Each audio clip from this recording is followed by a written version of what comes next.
Welcome to Political Head Trauma, where if Head Trauma had a podcast, it'd sound like this. And Holly's a few minutes late. We got some, flurry going on outside or something. Anyways, no big deal. Yeah, lots to chat about.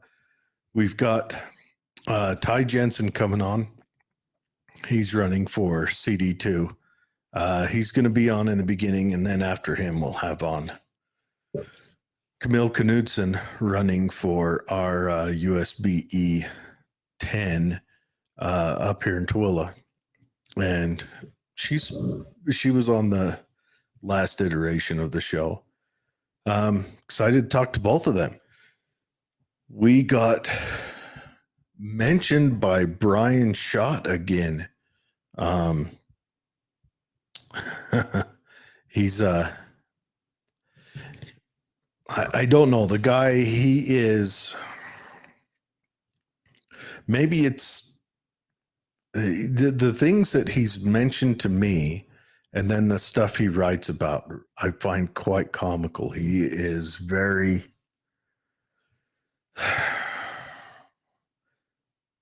I don't know.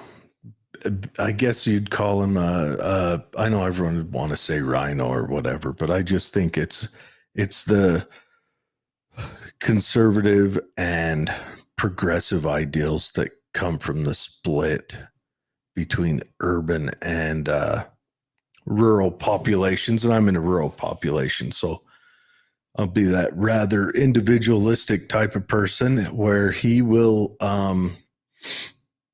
be more of a big government type of person, but teach their own. I don't want to really bad talk him. I want to say thanks for, he didn't mention it by name. He learned that lesson. Now he just mentions that Holly is the chair of the county Republicans out here, and that she hosts the podcast. So in a roundabout way he mentioned this, but that was pretty cool. But anyhow, enough of just listening to me, wax poetic and kind of drag on. We'll bring Ty on here in just a second as soon as he gets back to his chair. But shout out to Brian Schott.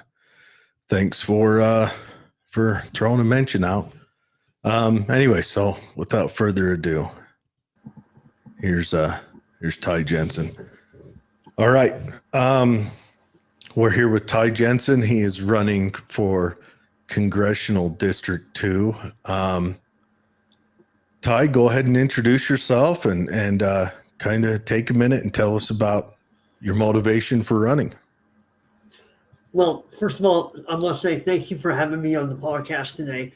That's the first thing. Thank you. And when Holly gets here, I'll thank her as well. My name is Ty Jensen. I'm running for United States Congressional House 2, also National RNC Committeeman as well. That's in conjunction. So the reason I wanted to hop into the race is because political life and big government came after me. I'm not going after it until now. And so what I mean by that is they keep coming after our wallet. They keep coming after our homes. If you believe in a certain thing, like in President Trump per se, they come after you. We recently learned that a Utah man who was not involved with January 6th is now going to federal prison for 7 years. Now, I don't know if you've heard that. I heard Jason Preston. Haven't. I heard Jason Preston. He was on live yesterday, I believe. And that's where I heard the news. I had to go look for myself, and it seems not to be true. He was here in Utah, and now all of a sudden he's going to prison for being 2,000 miles away for no reason. So that's the thing is politics are coming after the everyday ordinary citizen. So now it's going to have to be the everyday working class person going back to DC and saying, get out of our lives, stay out of our wallets, don't interfere with our homes, stay out of our medical, stay out of our education, just stay out. Do what you're supposed to do with small government and leave us the hell alone. And with that needs to have term limits. But the problem is nobody in DC is going to fight for term limits, because that would be exercising their freedom to be exercised out. I don't believe that. I believe that you should be termed as far as like presidential, like President Trump. You have 8 years and 2 terms. Why can't House have 4 terms in 8 years? And the Senate, they already have 6 years and 2 terms normally. Why can't it just be that? Mm-hmm. Yeah, I like that. I'm starting to think that we do need some kind of term limits on, I think, on all political figures. I'd also like to, I don't know, figure out how we can stop people from going from elected politics into one of the bureaucracies too.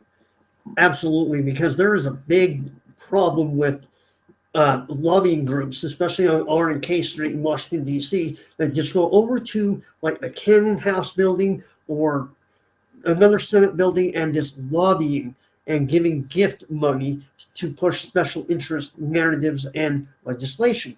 That needs to stop as well. And there should be a cooling period, as I call it, that once you're in office or you ran for office and you have your ousting, you should not be going back into the other side as a spinning wheel just in the bureaucracy and the bureaucrat side. So it needs to stop somewhere. Yeah, I completely agree. We need to. I don't know. It seems like our government has become adversarial, and it's become quite the parasite. Yes, it has. And the thing is, they keep coming after us because we want small government, and they don't. They just want to run amok and just keep on taxing us. Well, for me, taxation is theft, and that's how I believe it. I didn't sit here and go to work every day just to be taxed. You hate that as well, I guarantee it. But you're sending our money to Ukraine and now Jordan with the new omnibus bill that was just passed by Celeste. I don't understand why we got to keep having our money go everywhere except back into the pockets of the American people. We should be able to make those choices for ourselves.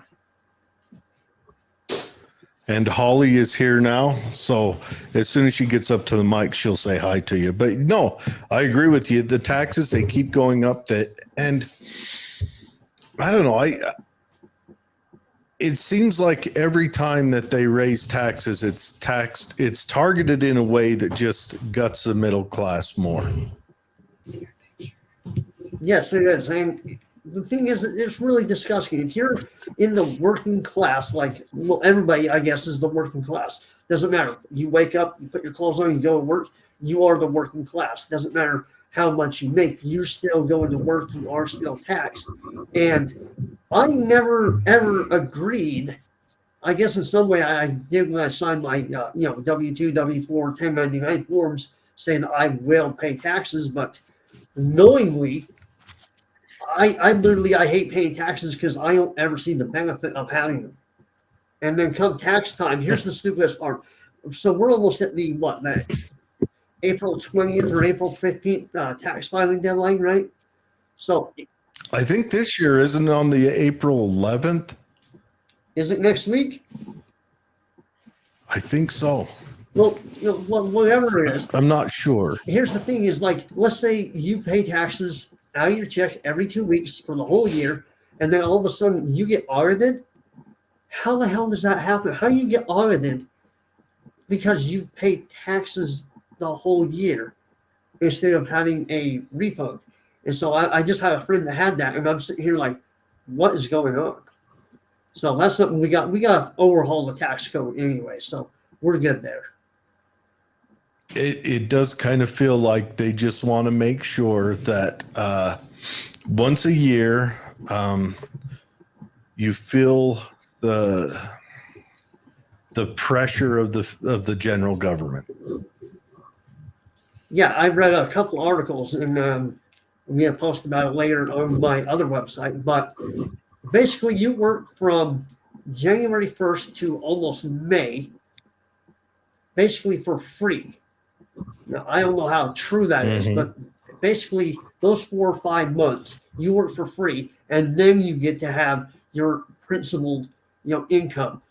We gotta really deregulate that and get rid of the 16th Amendment that made it so that the Federal Reserve and the IRS can come after us. We need to abolish those once and for all. We saw that we can go through a constitutional overhaul after the Civil War. We saw the Industrial Revolution happen before 1913 when they implemented the Fed and the IRS.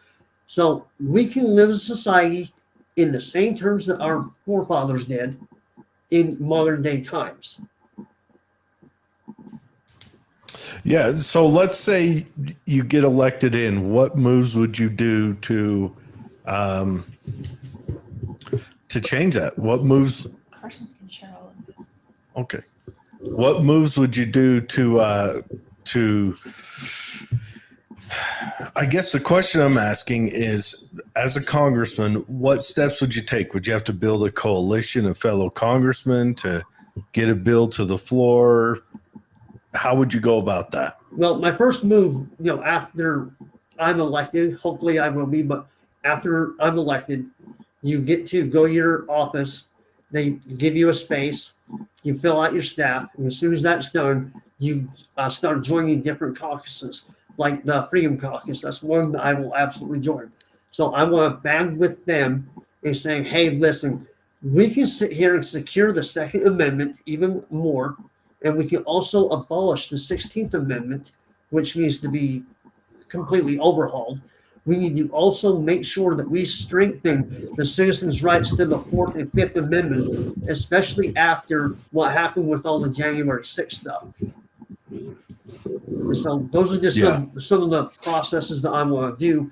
And then if you look at my website under the issues, you can see there's a few things I want to do, but under the bills part, and there are a bunch of things I want to implement, like making sure we do not have central bank digital currency, that we stop relying on social credit scores based off ideology. That needs to go.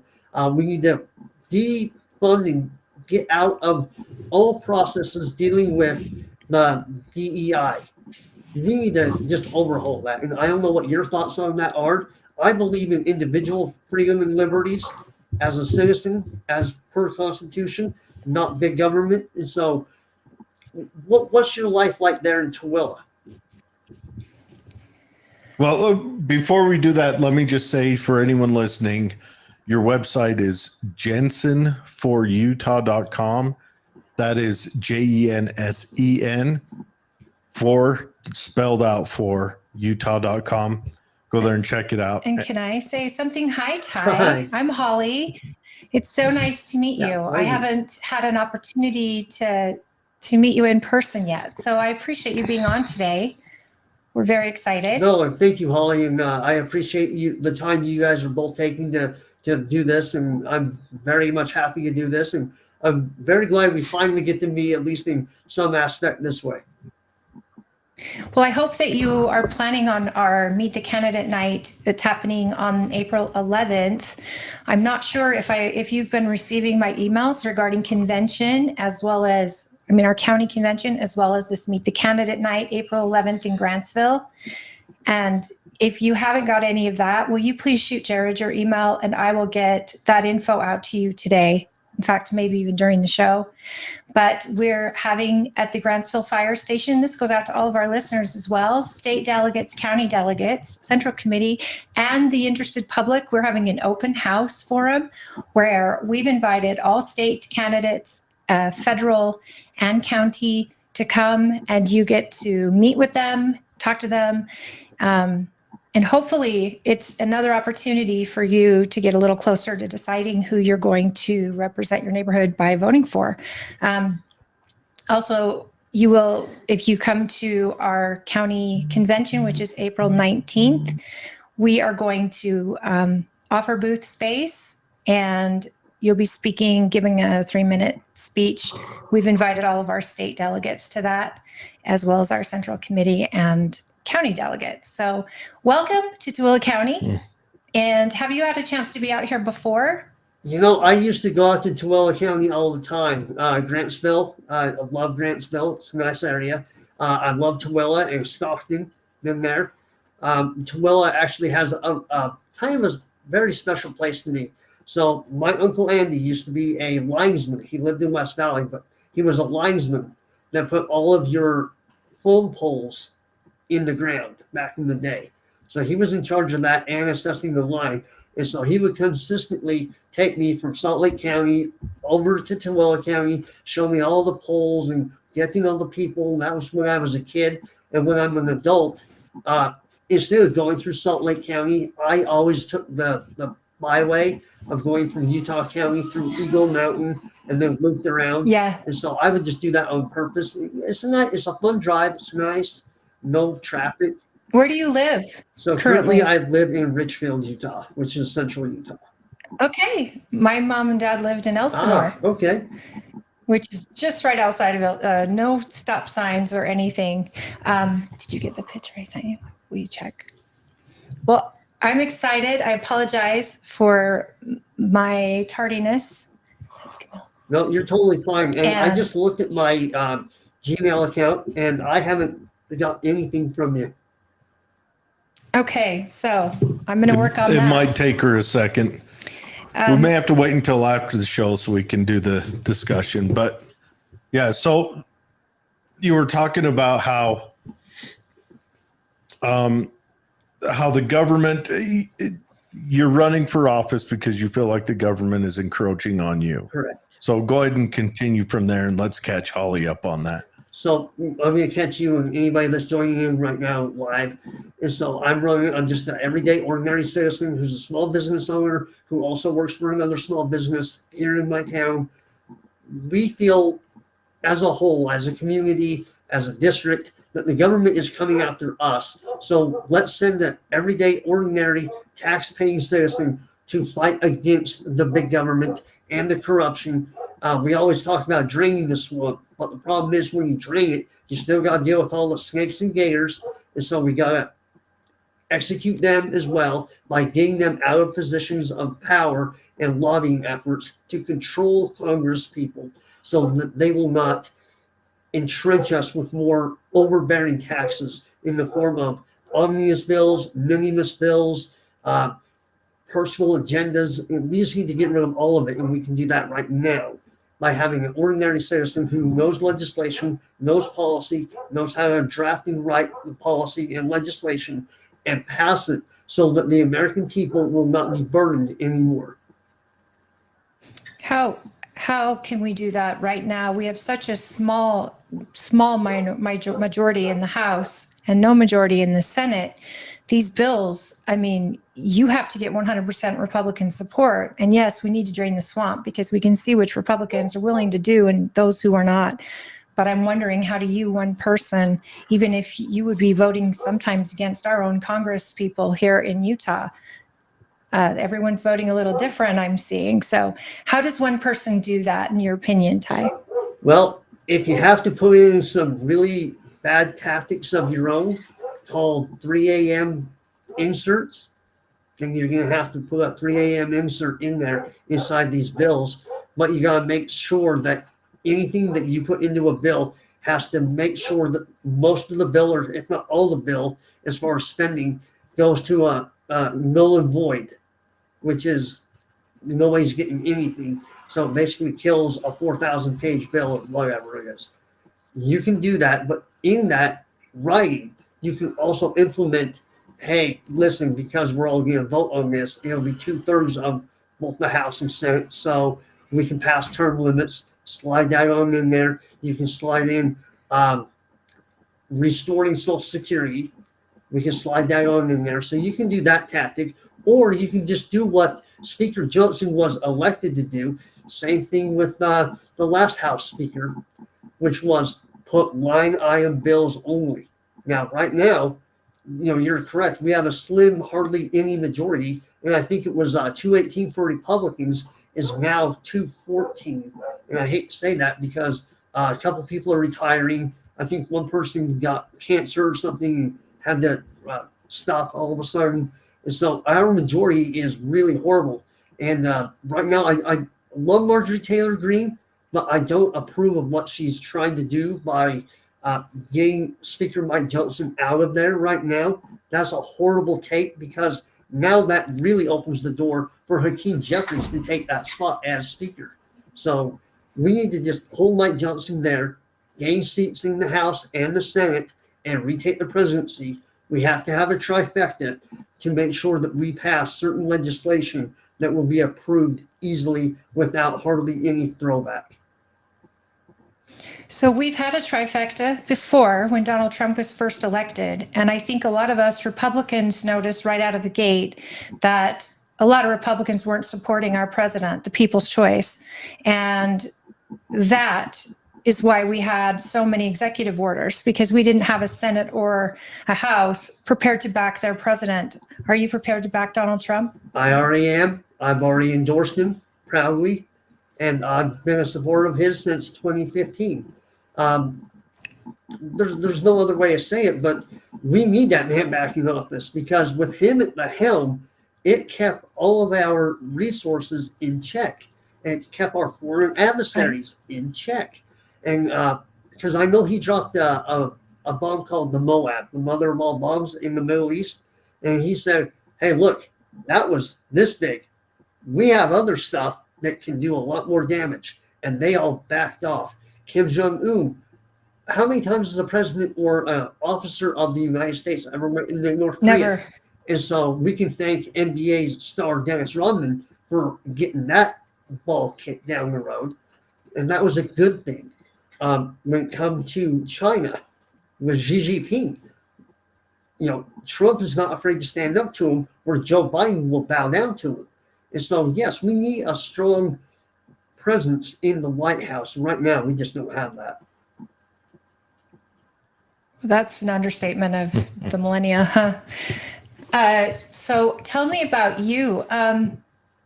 I noticed I got to watch, I think Republican Women for Washington County held a debate where you and Colby Jenkins and Celeste Malloy were all given an opportunity to debate. How do you think you did on that? I think it was okay. I'm just going to say it was okay. I was nervous as hell. I'm not going to lie. I'm sure. Because all of a sudden you go from like these little small groups and then all of a sudden, bam, there's like 200 people. And so my voice, you could tell it was shaky. It was nervous. And so now that, that's out of the way and that nervousness is out of the way, it's a lot easier to go out and speak to people now. Sometimes you got to rip the Band-Aid off for things to heal. Well, and myself and Salt Lake County, as well as Davis County, we've been in talks about trying to host a debate here in the northern part of your district. And we would only do it if all three of you agreed. But would you agree to doing another debate? I would say yes right now. Absolutely. Love that. And I know. Well, that's the number one question I wanted to ask. So I would love it too. I think I'd like to know how much time you're spending in the northern part of your district, because the issues of Richfield are not the same issues of Davis County, parts of Salt Lake County, but also Tooele County, Washington County. Our district is very diverse in its needs, and I'm wondering how many local electeds have you had the opportunity to get in front of and find out what the issues are happening in their areas? When it comes to the northern front, I have hardly got up there in the last 4 months. And I hate to say that, but a lot of things are going to be done like this and online. I know you guys are looking at my website right now, and I'll have a lot more stuff on there. It's really hard outside family and work to get away to come up there. But sometimes you gotta, make a sacrifice to do it. But I have found that the more stuff you do online helps a lot more, because what if something happens like to a state delegate, they have a family emergency, they can't attend in person, they can't get away from their work to come see you or come talk to you, ask you questions. Therefore, online forums like this are the best way to communicate with the public. And I hate to say that, but we live in a modern society where that's reality. Well, that reality, I think Jared agrees, that reality is here. And it's actually, COVID has proved to us that our electeds could easily do their job from their own districts. And we don't need the big DC hoorah and the flying back and forth. We should be looking at a way to save taxpayer money and doing stuff online, don't you think? Oh, yeah. I mean, yeah, I think we've entered a new world where, I'll be honest, I think we should sell off all the Capitol buildings I disagree. and use that. I don't know. I was just reading on your old website. How about we fund Social Security for an extra year with it or whatever, and then we have a talk to Zuckerberg and build a Capitol on his Oculus and then let him go there. I like the idea of preserving the history of our country, and I think that's what the Capitol and all those is, but it doesn't mean that we'll sell it to private museums. No, the Smithsonian, right? Sure, we'll sell the Smithsonian to private museums as well. The Smithsonian is a private museum. I'm saying the Smithsonian buys the White House. Sure, I'm sure it's private. It's not. But how would it be to have your representatives staying inside your district making decisions and votes for you, where they have to go to the store on Friday and run into those same people that you just voted against with a bill that may not be the best? And so I think we're going into an era. I don't fault you for doing a lot of your meetings online. I would encourage you to get on the phone at least with the mayors of our county, the mayors that are in your district in Davis, county councils, only because they're going to be able to tell you what our issues are directly, and then you can understand why we're so different than Davis, why we're so different than Washington County. I think a candidate that gets highly involved and understands is a much more viable candidate. And who knows, you may get endorsements from those folks just by reaching out and giving them some solutions to the problems we face. You see, I live in Richfield now. I have not always lived here. So for 12 years, I've lived along the Wasatch Front in both Orem and Salt Lake Valley. And so I understand there's definitely a lot of difference between the northern, the rural, and the southern Utah. And so I definitely understand that. I spent 1.5 years in southern Utah as well. So I know 3 areas. And so they are very different and they do not like each other. And so. I don't know. I think we get along well, but our issue being, you nailed it. We are rural. Now, Davis County is not considered rural, but Tooele County is, even Washington County, and the fact that we don't have access to water that we need. And a lot of the businesses that depend on global businesses are located here in our county and depend on the Great Salt Lake. That's an issue that needs to be addressed. Water for our development. We're the fastest growing city now, Tooele is, in the state. And all of these things, yes, on a state level, first. On a local level, absolute first. State second, federal third. But Chris Stewart was highly engaged, as is Celeste Malloy with our electeds. And she was even during Stewart's time. And I think the people of Tooele County would appreciate a candidate that is here when asked to be. And actually, every county is that way. I know that to be a fact. They want their electeds here and present.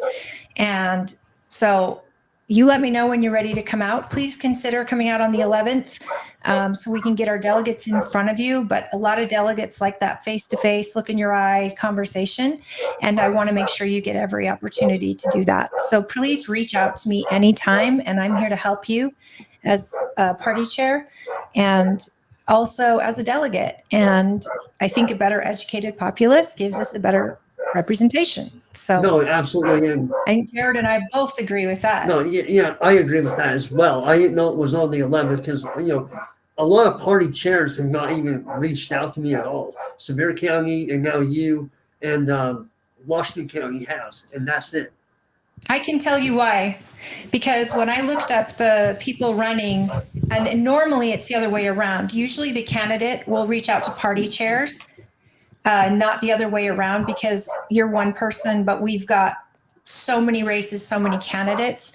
So when I went to look you up, I didn't have a viable email. If I did, I think it's just your website. So it's probably going to a server, and my email wasn't getting through to you directly. And I didn't have a phone number for you.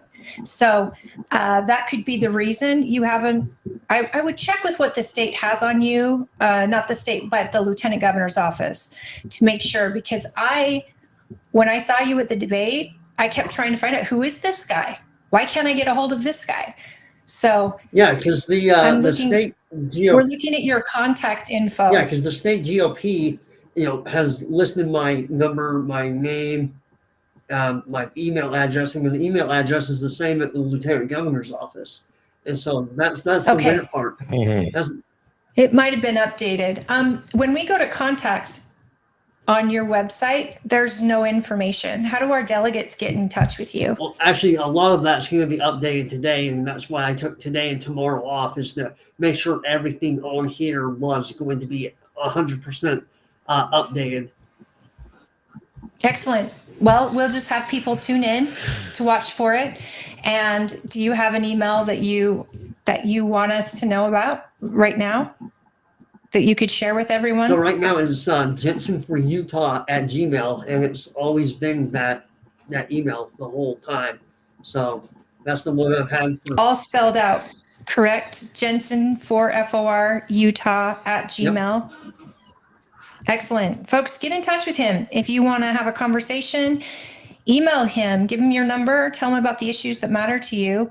And if you believe in this candidate, like we say in the past, if you believe in this candidate and he's someone you want to support, I'm sure that a donation, if you don't have the time, a donation is so helpful. But if you do have the time and maybe not the money, volunteer, make phone calls for him. He's got to get in front of so many delegates, and can always use volunteers to help make phone calls and maybe get you in touch, help you understand the candidate. And all candidates need this. They all need your support. So if you believe in Ty, and we hope that we get you through this interview, we hope that we can get people to get to know you, your issues, your absolute line in the sand regarding your priorities, your principles, your values, things you will not bend on. That's what I like to get down to the nitty gritty with candidates. I want to know what your line is, and I want to know how you're able to serve in a position that you would, where you represent Democrats, independents, and Republicans. How do you stay behind your line and not cross it? No, and I 100% agree. And I'll say this right here and now for Tooele County delegates and state delegates, that I will be having a live stream just like this, a live stream on Monday. Now, I don't know if it's going to be in the afternoon or at night. I'm still waiting on my work schedule right now. But as soon as I know that, then I can post it out and tell everybody that, hey, look, it's either going to be at noon, and then you can come back and watch it after work or whatnot, or it's going to be at nighttime where you can be involved. It will be on Twitter X. It will be on Facebook, the Facebook page. It will be on YouTube and Rumble. So it'll be all four. And so there will be a comment section, which I can sit here and read right now and just click over and bring up on screen. If you have a question, then I can answer it. So I feel like that's easy. Ty, before I'm going to have Jared text you, or I might be able to text you. Am I on a feed with him? I'm going to text you my phone number. As soon as you guys have that planned, make a PDF style photo with that information in it. And I'm going to share it on all of our GOP socials, just to make sure that we get the advertisement out there so people know where to tune in and can join you for your town hall. Yeah, absolutely. And if they want to, keep going down the rabbit hole with us, then absolutely, there's going to be a Washington County, I believe on the 9th next week, that I will be at. They're doing kind of like a speed dating thing, where it's like you get 7 minutes to have the interview with the moderator, and then you leave the stage, and the next person. So it's not like a debate forum, and so it's more like just a Q&A, and then your next candidate comes up. So that's going to be interesting. I've never had one of those style events. And that'll be Well, on the good. 9th, and yours is on the 11th. So so after Yeah. this, I'm gonna text my other boss and be like, hey, look, don't schedule me on the 11th. I can't for sure 100% say that I'll be able to be there because I don't know the schedule yet, because it is a small business and they are desperate for employees right now. Well, it starts at 6 p.m. 6 So p.m. hopefully it'll give you a little bit of time. You could work through the day, and then maybe, I know it's about 2.5 hours to get here. But you can start setup at 5. You can start at 6. It's going to go till about 8:30, 9 o'clock, as long as it takes to get as many people through as possible.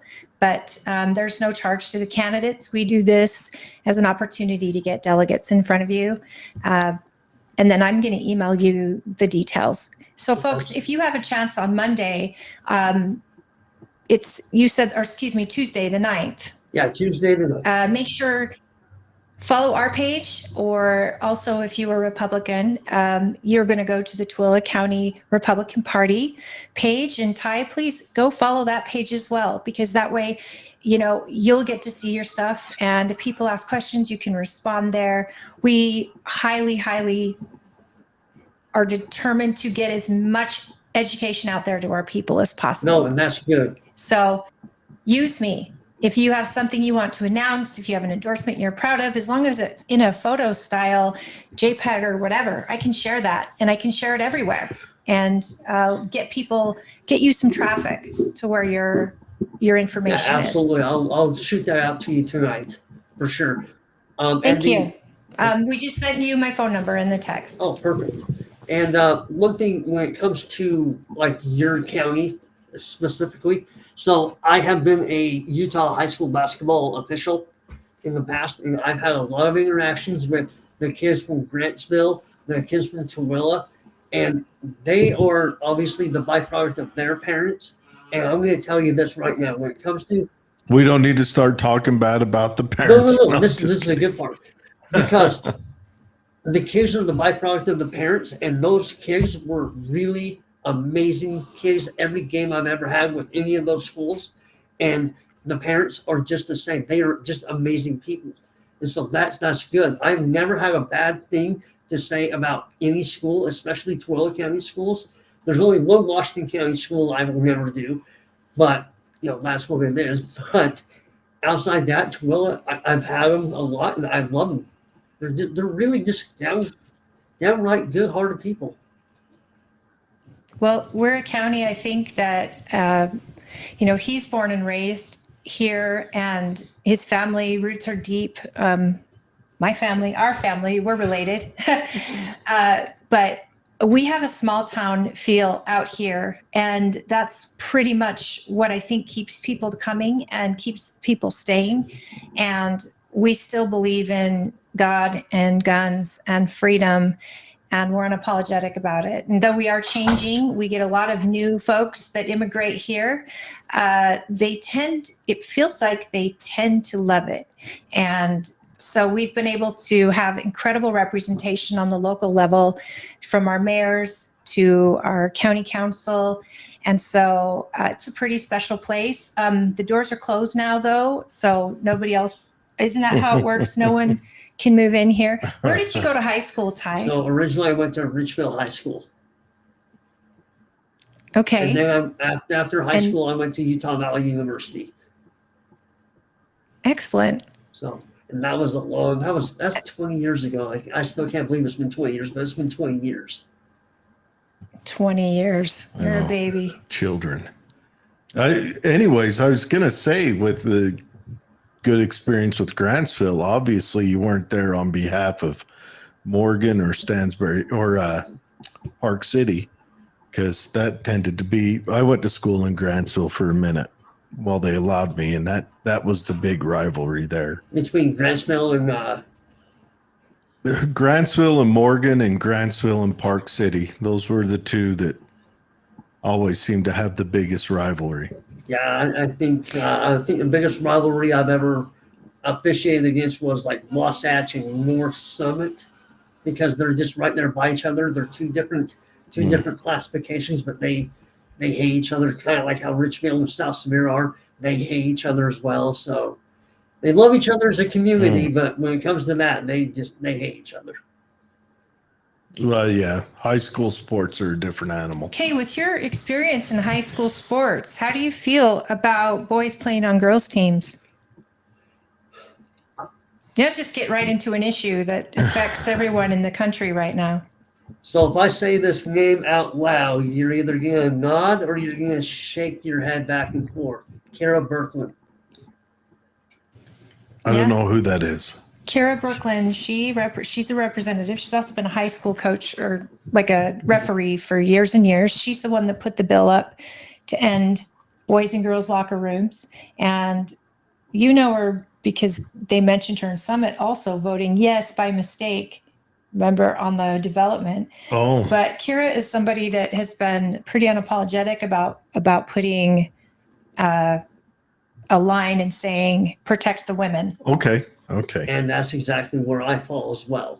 Listen, as somebody who studied, human biology with exercise science in college, and I keep self-educating every day, but yeah, there's a huge contrast between men and boys and girls and women. Huge contrast. You cannot just sit here and lop a body part off or try to reframe one and say that you're the opposite sex. It does not work like that. So there should be no boys in girls sports and vice versa.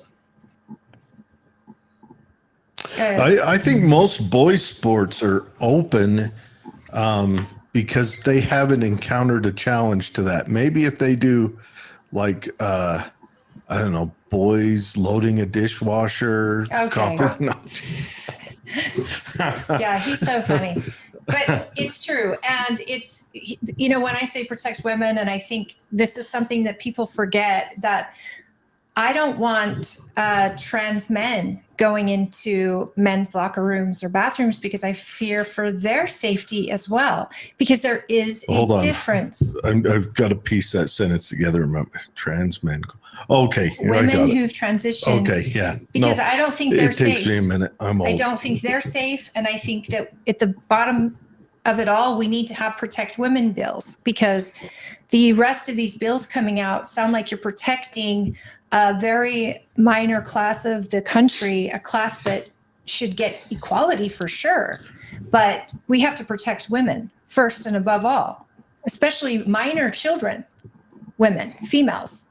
And that goes for both sides, trans men. I don't know why there's a push to upset everything for 0.00, lots of zeros, 1% of the population, just to throw a huge upset in there.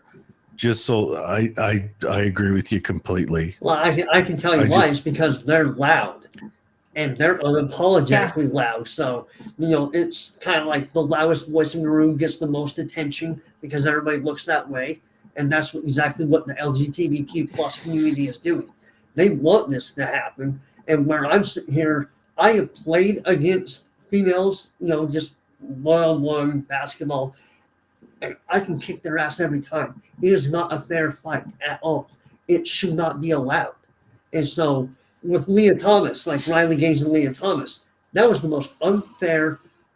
That's the swimmers, right? And that's the most unethical thing you could ever do. And to sit here after a competition and tell Riley Gaines, because this is the trending thing, you're going to let her win the trophy. And they actually tied. They come in a dead heat, and they said, we only have one trophy. We're giving it to her because she's so brave. Yeah. No, well, there's that, and there's also, there's a cultural thing. We've got a cultural disease where victimhood is now commended. Victimhood is an honor. Everyone, I mean, with you dealing with high school sports, you probably see more of this than I do.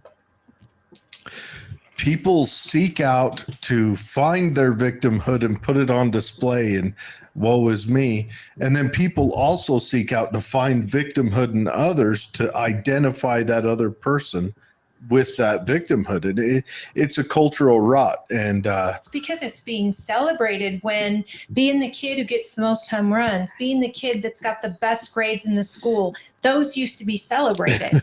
Now you're celebrated for being the trans kid, the furry kid, the suicide kid. we should do a skit where you're the teacher. But it's too painful to even laugh about, because these are our children, and this mass mental illness is now being celebrated instead of helped. And it's crazy, because if you put any other type of body dysmorphic disorder on that shelf, anorexia, bulimia, and you were to, would you sit down with an anorexic and say, you could lose an additional 10 pounds if you just take your 3 ribs out? Anorexics. Let's do that. Let's cut it out. Anorexics get skinny privilege, so it's the opposite for them. But I'm saying a doctor would never feed that dysmorphic disorder. Well, I don't know. Don't give them any ideas. If there's money in it, they might. Yeah, this is where I don't trust the pharmaceutical or doctors right now, because it's all about money. It's not about the person's health at all. And this is a mental disorder. It is gender dysphoria. It is literally classified as a mental disorder, and we should not be celebrating it instead of treating it for what it is. It is a mental health disorder. And no, men cannot become women. Women cannot become men. There's not enough hormones. You cannot reset your DNA. It's not possible. You can kill your DNA, but you can't rewire it. It's not biologically possible. And that's just... How dare you, sir? How dare you defy science? Hey, as a congressman, now we're going to talk about how you yourself think that you can stop this, because this is just a small taste of what we're seeing in the military, for example. United States taxpayers are funding these sex changes, hormone therapy. We're funding abortions, and it's a loophole because there was supposed to be no tax dollars to fund abortions. That was going to be the agreement. But our U.S. military is breaking all of that, and they're saying, not only will we, call you a woman, hell, we're going to promote you so you can address large groups of young recruits, and then literally punish them if they don't play along with this. And we're living in a clown world. Now, as a congressman, certain things like this are going to be added to these bills you have to vote on, these funding bills. And what we learned with Celeste in our last meeting was you don't get to go line by line and vote no or yes. These bills are huge, and it's all or nothing. So there may be funding for our military that is so helpful, but there's also funding for other things that are not. And as a Congress, until these people start putting these bills one at a time, we can't really discern what exactly our Congress people are voting for, because you could put a yes in the last vote, and yes for this, yes for this. I was against this, but this was way more important, so I had to vote yes. This is the number one problem, I think, in our House of Representatives. We do not have individual bills that we can discern what your actual intent is with your vote. And that's true. So you broke off into 2 different areas. So one... I'll be right back. I'll be right here. So... Go on. So one, the military is struggling as recruitment, because modern day kids are starting to see that there's no incentive by being in the military anymore, because they're starting to see, like in downtown Salt Lake, there are homeless veterans on the Rio Grande Avenue Street. They're starting to see that. There's veterans all over this country. And they're seeing that they're not being talked about, they're not being taken care of. The VA is just rejecting them. And they also develop mental disorders. They develop PTSD, obviously. They've not been taken care of. So they're like, why the hell should I join the military and fight for a country that's not going to help or take care of me if I ever fall into that category?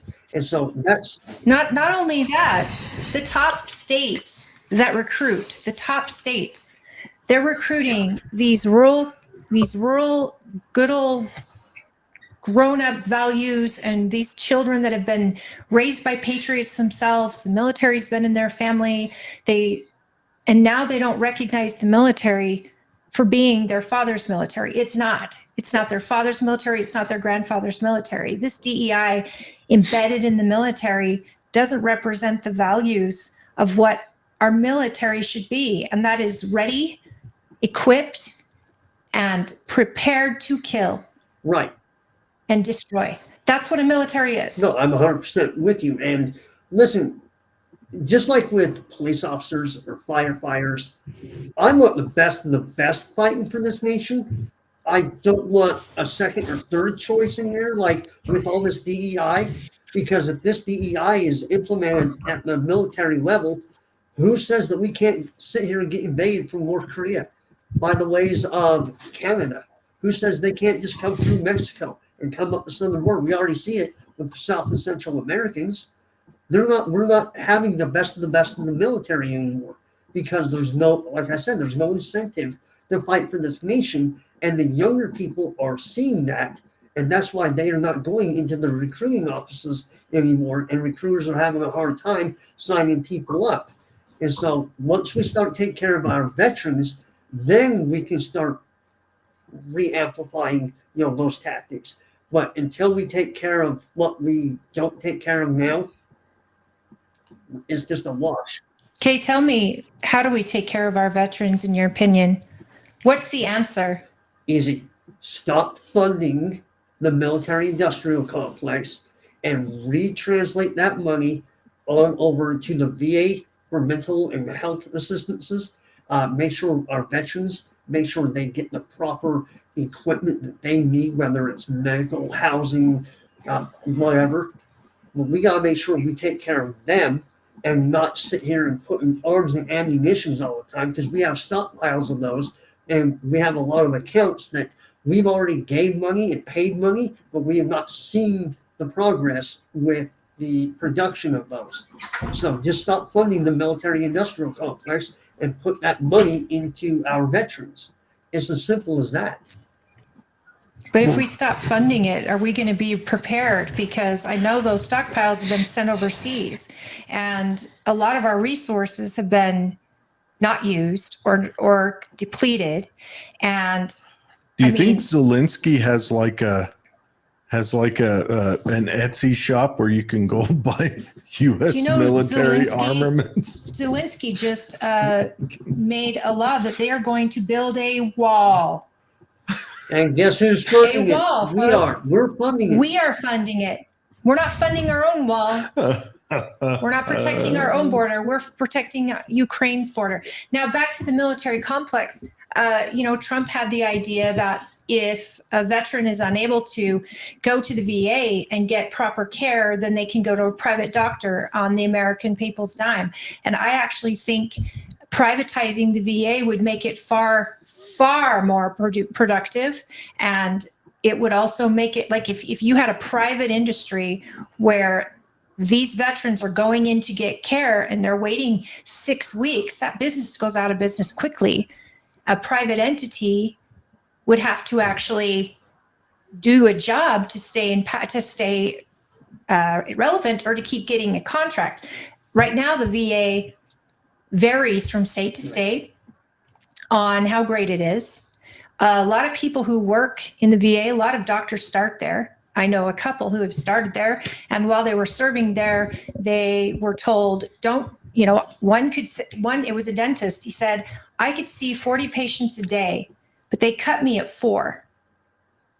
Well, I'm going to throw out one thing. As a veteran, maybe this will be a hot take, but I think the best way to deal with our young men and women who join the military is to quit sending them off on boondoggles. Period. What are boondoggles? BS wars. Okay. Iraq, Afghanistan.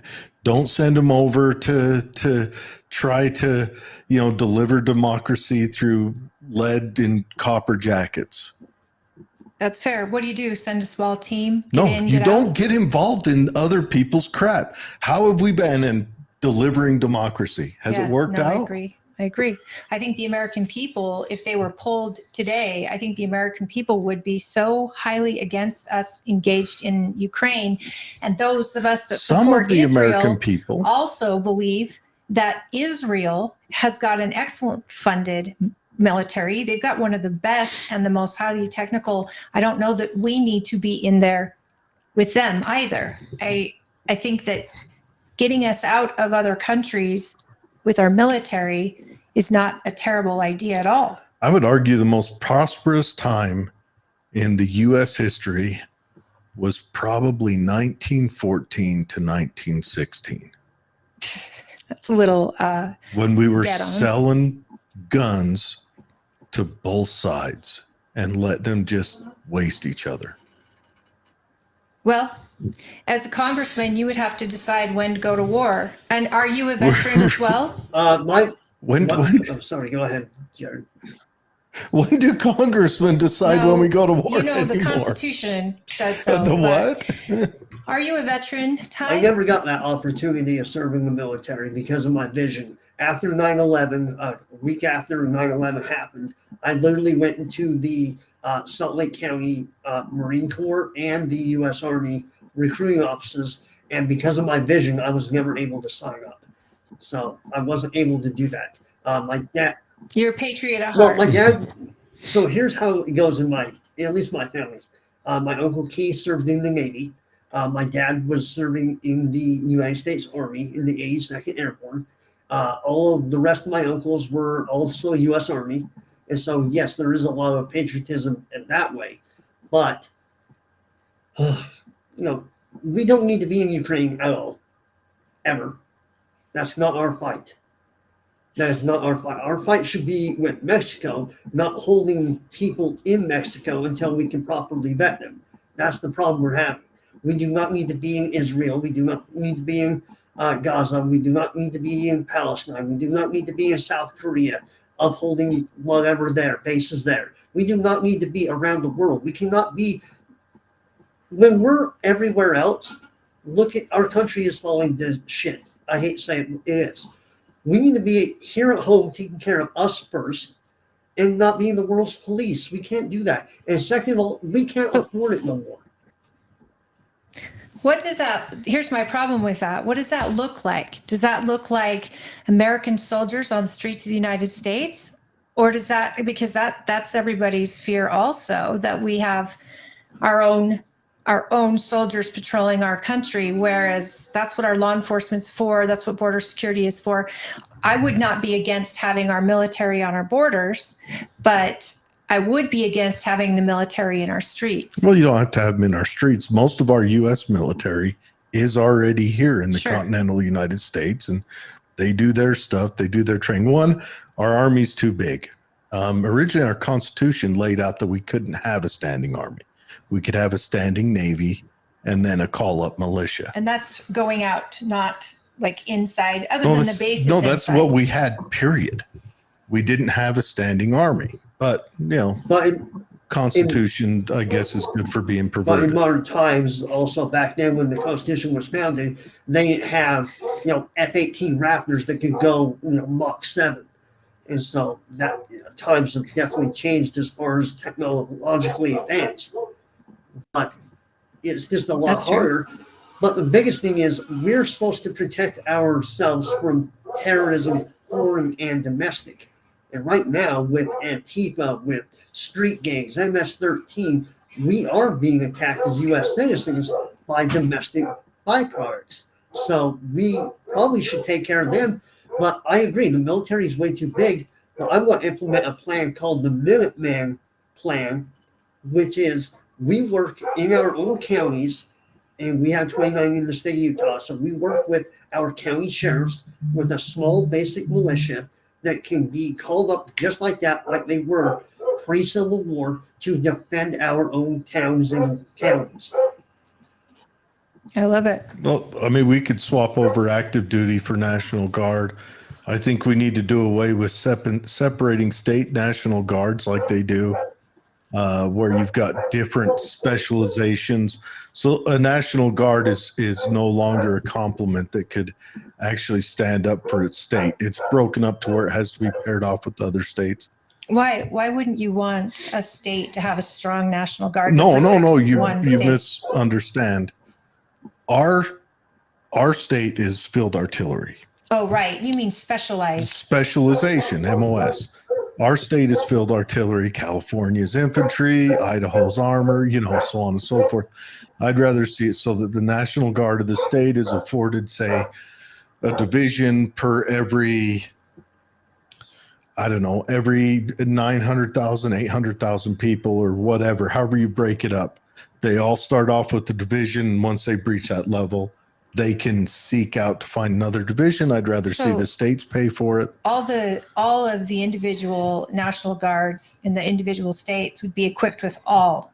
Yeah, they'd be with all acting as a division. Yeah, I would love to see that. And I'd too. make it like the 2nd Infantry Division, where it's a mixed division, where we don't have, like right now, the way our Army's set up is you kind of have divisional specialties, whether they're going to be like mounted infantry or some are light. I'd rather see it like 2ID, where they have a cross section. They have mounted and light air, a mix of everything they have. Hey, I don't know if it's outside. Is there a dog barking outside? It's my dog. Okay. She barks at anything that moves. That's okay. Her daughter's cradling mine like a baby. a fresh baby with a diaper on. Did you see the diaper? I saw that. She in heat. Yes, she's in heat. So wears these. So, yeah, I would love to get into more talk about Yeah. dog heat, but so what I was interested in too. Now, We're as a clipping congressman, again, you're one of 485 people. You could try to get on with the Freedom Caucus. That usually means you're going to vote a certain way all the time and in unison with all of them. It also means that you run the risk of never getting reelected or chosen for a committee if you're not playing by the rules. And I want to know, is that something you'd be willing to do? Would you be willing to serve like it's the only term you'll ever serve and make votes that may be considered ridiculous among other Republicans, but to the conservative folks who send you there, exactly what, Marjorie Taylor Greene is getting reelected because she's representing a district that absolutely wants someone upsetting the apple cart. Now, if she's not reelected, that means she's been fired, right? Are you prepared to be someone who's going to take these promises to DC and potentially not get reelected over your stance? So the way I look at this is promises are like rules. They're almost meant to be broken, but there's guarantees. And I guarantee I am 100% okay with not getting reelected because, one, I'm not going to kick the can down the road. Number two, I'm not going to, kiss ass and play ball with Democrats. I'm not going to be one of those rhino people in D.C. I'm an everyday, ordinary American who works for the American people, not for any complex, not for any lobbyist groups, not for any bureaucrats. I work for the American people and them alone. So if you tell me, hey, I want you to kill this bill, here's why, I look into it, gives them a 48-hour to 72-hour rule, I'll be like, okay, this is full of pork, this is full of pork. No, it's that easy. It's really that easy to say no. You don't have to go along to get along. And this is why I respect Marjorie Taylor Greene, because she's okay with saying no. Well, Mike Lee has made a point that when he votes on a bill, if he can't read the bill all the way through before the vote, he usually votes no. That's one of his lines in the sand. Also, is it not constitutional for the American people? No. Now, a lot of people think he gets nothing done. A lot of people accuse him of being the stubborn, island in the Senate. What I've found, though, over the years is that island is growing with Ted Cruz, with Rand Paul, people who are also saying, no, it's not constitutional. We're not voting for it. We can't read the bill. We're not voting for it. And if we're going to spend more money without cutting any, we're not voting for it. Now, this recent vote that was done, Mike Lee was adamant he wasn't going to vote for it, and he didn't. And then we had 4 of our Congress people all vote for it, right? All 4 of them did. Yeah. And here, it's such an upside down. How do our congressmen feel about our senator, one senator that will stand on principle, standing alone a lot of times in the state of Utah on principle there in DC, and not going along to get along? I hate to bring this up, but it might also be gamesmanship, because Mike Lee in the Senate, I'm not speaking bad about him, but he can also in the Senate, if he wanted it to pass, still vote no. He could afford to do that because of the makeup of the Senate. As it is now, yeah. And if we get the majority, and it's a slim majority, his vote will carry far more weight and accountability. So you're right. If he knew already that it wasn't going to pass, he could easily say no. Or if he knew already it was going to pass without him, I get how that game can be played. Here's the thing. I want to not question my congressman or woman. If they voted against a bill, I know in my heart they had a good reason. And I want trust to be built again with our federal electeds, because that's lost. The American people do not trust Congress, period. They do not trust Congress. And with good reason, with great reason. How are these spending bills even being brought in front of Congress when we are so in debt?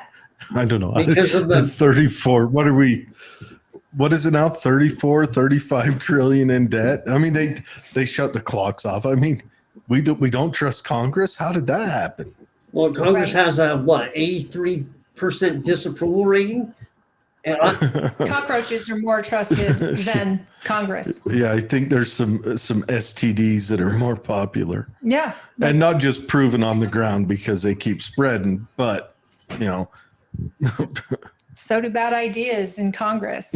yeah, and here's the thing: I'm 100% more Mike Lee than I will ever be Mitt Romney, and maybe that will rub a lot of Salt Lake City County the wrong way. But hey, listen, I'm not one of those rhinos. I can't do it.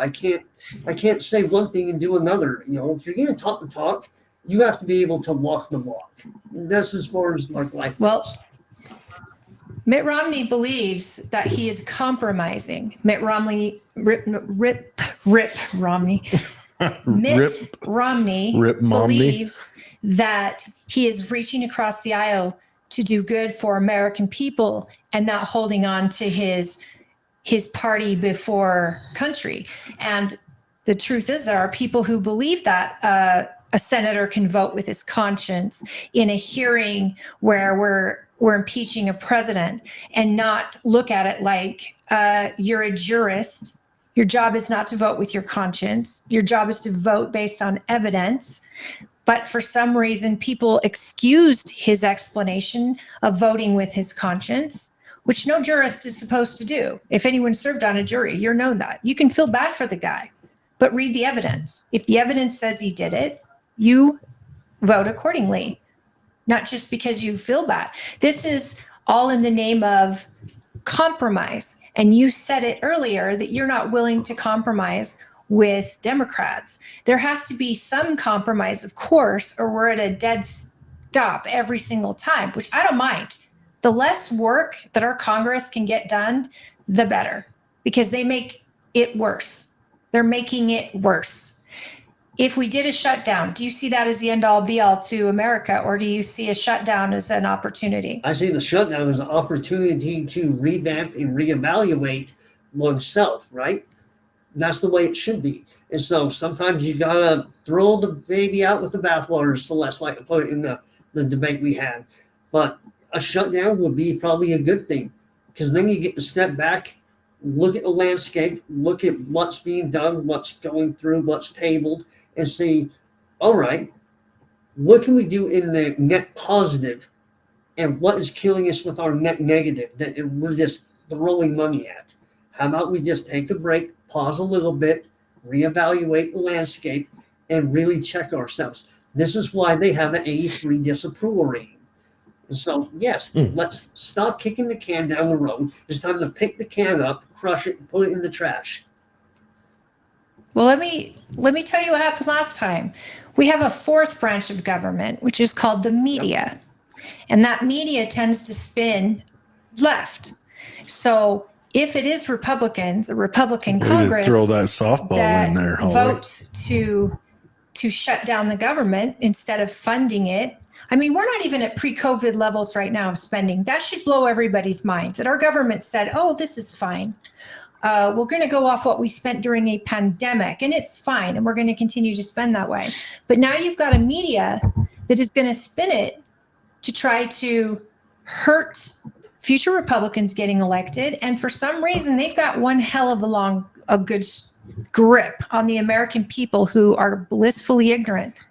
And so the last shutdown under Obama, Ted Cruz was the one they accused of shutting down the government and all this other. I mean, he had a really tough election after that because the American people don't understand that Social Security will still be funded. Our military will get paid. A shutdown, it should be an opportunity to reform and audit. I think every congressman should be pulling audits on every ABC agency in our government and finding where the money is going, where it's gone. I want to know an audit on Ukraine. I want to know every penny where it's gone. Because if we are building a wall for Ukraine and we are paying for biological weapons, which we know there is a biological weapon lab that we fund in Ukraine that could exactly lose the next virus that's deadly. Why? Why are we funding these places outside of our country, these lemonade stands out in, Sada, Mora, whatever? We're funding these things with our taxpayer dollars. I kind of blended the words. Yeah, you're good. You're good. We're funding all this research outside. We have AI right now that could cure cancer. I mean, there's AI that has come up with a way to cure cancer. And yet we're spending so much money to figure out what a shrimp does on a treadmill. This stuff, and I don't care if it's just $1 million grant. Grants aren't free money. Grants are yours and my dollars that is a gun to our head we have to pay.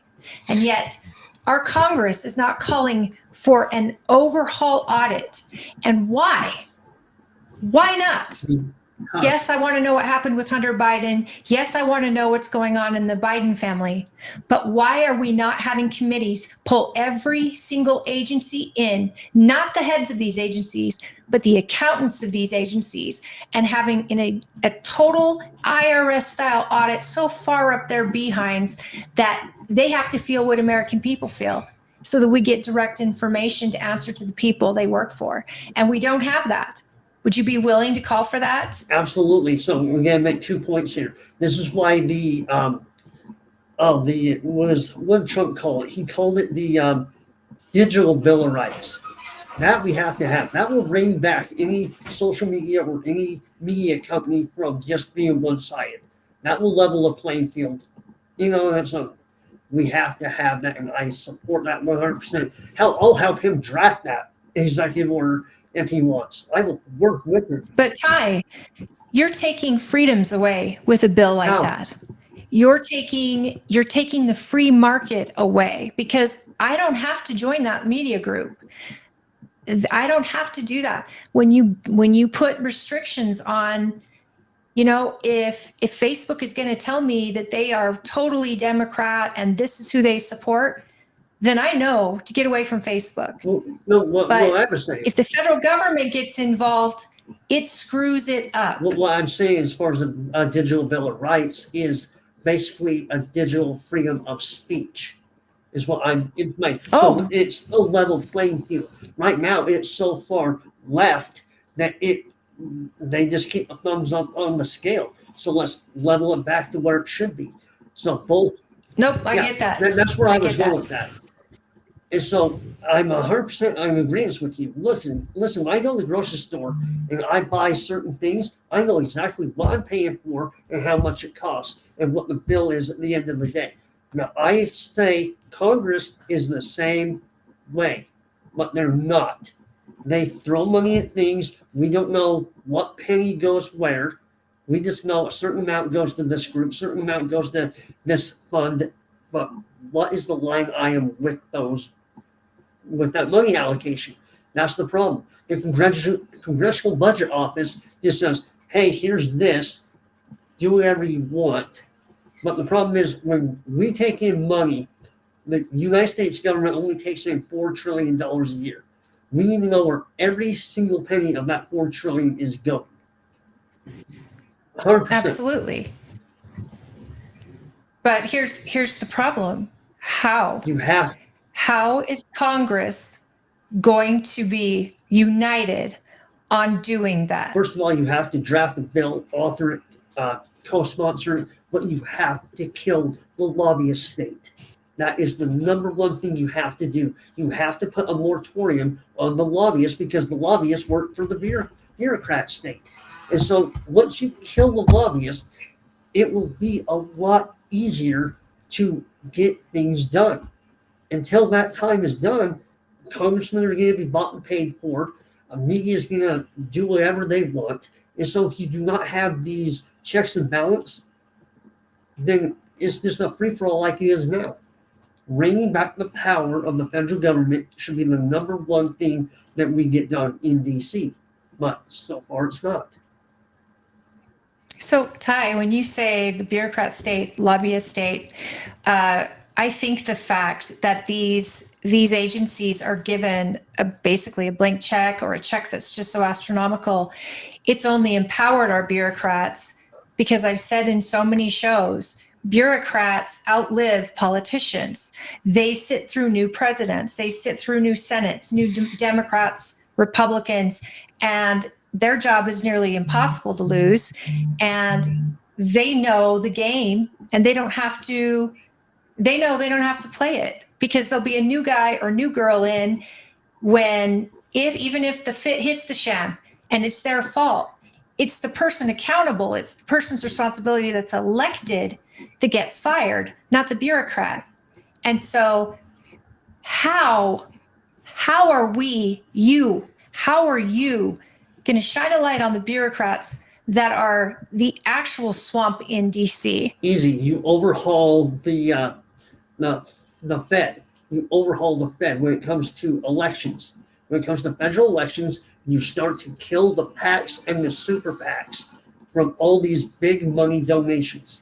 That is how congressional members are bought and paid for, because they will sell their soul to the devil just to get elected and then be their slave to do their bidding. That has to stop. And if you don't put implementations in there, you're going to get screwed every single time. Doesn't matter who it is.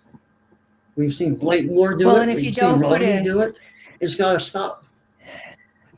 If you don't put a stop to insider trading on congressional levels and then the Senate, in the House, I mean, right now you can literally be an insider trader just by funding behind the scenes. I'd love to have Paul Pelosi's. I'd love to see his investment portfolio, because you follow that, you'll become a billionaire. And even though she's not allowed to invest, her family's allowed to invest. Well, her family is her husband. And many, many, many, many of our representatives who are serving go in, like you, who is a hardworking small business owner. You maybe make six figures, one vacation a year, maybe you're investing your money or time into your children's schooling or potentially savings, whatever. But then you leave, and not only do you have a lifetime of retirement benefits, right? Mm-hmm. But medical as well. Yep. And all of a sudden you're worth $7 million and nobody's accountable. Well, I'm 7 million if you only serve, 3 years. Yeah, I mean. Oh, but you get a job as a lobbyist immediately waiting for you, and then you'll step out of your job or not serve again, or a place in the media as an announcer, and you'll leave your job and you're getting better jobs and you're getting ridiculous amounts of money. all in the name of, well, I served and, you know, I believe in this and I'm going to be a lobbyist. And yet you're right. There's also the lobbyist side where a moratorium on lobbying sounds great, but it also, I know there's a lot of causes that need lobbying in DC. There is definitely a place for lobbyists. Right. We need law enforcement lobbyists to protect law enforcement. We need lobbyists for the right to life. We need people lobbying for freedom in general, lobbying against what's happening in our Department of Education. I mean, would you vote to dismantle the Department of Education? As far as the Department of Education, hell yes, I would. I like that. Hell yes, I would. The thing is, like a couple of years ago, I was a substitute teacher locally, right? And when you're behind the desk, you get to see the plans and you get to see what the agendas are for the year and stuff like that, right? And so you look at these and you're like, why the hell are they learning this? This is the dumbest damn thing ever. Because it's people back east, 2,000 miles away, that are telling our local, superintendents and our teachers and everybody else what to teach, how to teach, go line, step in line, follow the guide, whatever. No, get out of the Department of Education, get out of the Department of Higher Education, bring it out to the individual states and have an interstate compact with us, with Colorado, New Mexico, Arizona, just everybody around us. It should be an interstate compact, not a DC telling Utah what to do. I'm sick of hearing. Absolutely. And so another thing is, when it comes to lobbyists, we've got to really be like, like the right to life. Yes, absolutely. They can come lobby, but they should not be allowed to be like, here you go. Here's $10,000. Do what we want. We got to end that. You got to stop the money trail in its tracks with that. It's true. Yeah. Now with the Department of Education, I could see totally getting rid of it and giving it back to the states. Absolutely. Because, I think a lot of locals better know how their kids should be learning than someone 2,000 miles away. I could not agree more. What I would like to see is some funding maybe withheld from Ukraine and put in to every school in America to protect it, to make it a safe place for kids, to maybe employ some veterans, to employ some law enforcement, to actually work on campuses of schools all around and actually make it safer for our kids. I think that's somewhere where a Department of Education could come in handy, but that also could be the FBI, that could be Homeland Security. We have so many different organizations who do some of the exact same thing. Alcohol, tobacco, and firearm. Why are they just not the FBI? Why do we need separate? Why does the FBI not have the ability to dissolve into individual states and work amongst the state and the elected sheriffs and actually reach across other states to assist and maybe keep Quantico as a place for, very, very great research and crime research, whatever. I'm picturing But the FBI itself, a low-income apartment complex with a rent by the hour shooting range next to it. Anyway, the FBI itself has gotten so many bureaucrats, and I'm not talking about the agents here, because I know the FBI agents that get into that world and they work tirelessly to take down drug cartels. Grandmas that wandered into a building on January 6th. And those are the air marshals that are following those folks around.